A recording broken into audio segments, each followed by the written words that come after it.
So good day sa inyo mga utak! Ngayong araw ay graduation na natin kaya samahan nyo ako. Tara, ayun o, kasama si Papa at si Mama. Tara, samahan nyo ako.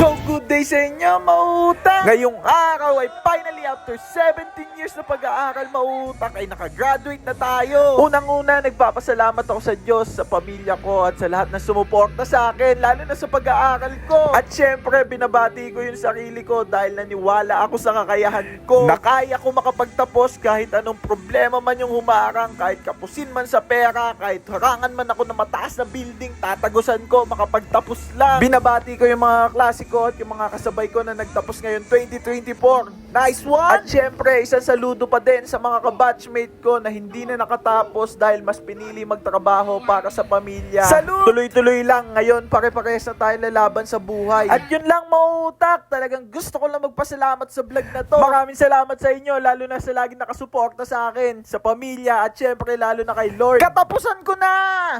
Bertones Wendell E.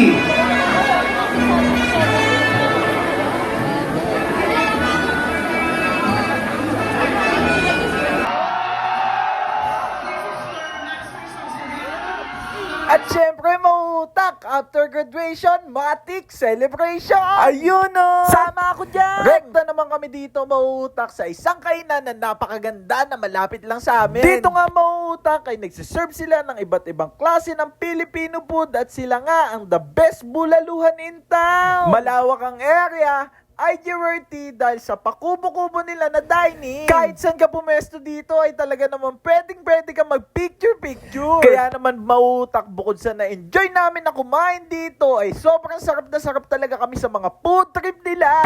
At lahat ng yan mautak ay dito nyo lang matatagpuan kay Aling Chas Filipino Restaurant. Located sila sa Coral Center, Southwood City, Barangay Halang, San Francisco, Binyan, Laguna. Nag-ooperate sila 10 a.m. to 12 a.m. daily. Kaya naman kung cravings mo ay bulalo ngayon tag-ulan ay dumiretso ka na dito kay Aling Chas Filipino Restaurant. Talagang dito ay masasatisfy nila ang cravings mo at makakahigop ka ng mainit at masarap na sabaw. Nice! So paano mautak? Hanggang dito na lang din siguro. Maraming salamat sa pagsama. Mr. Mautak once again, sending love, peace, pew pew pew!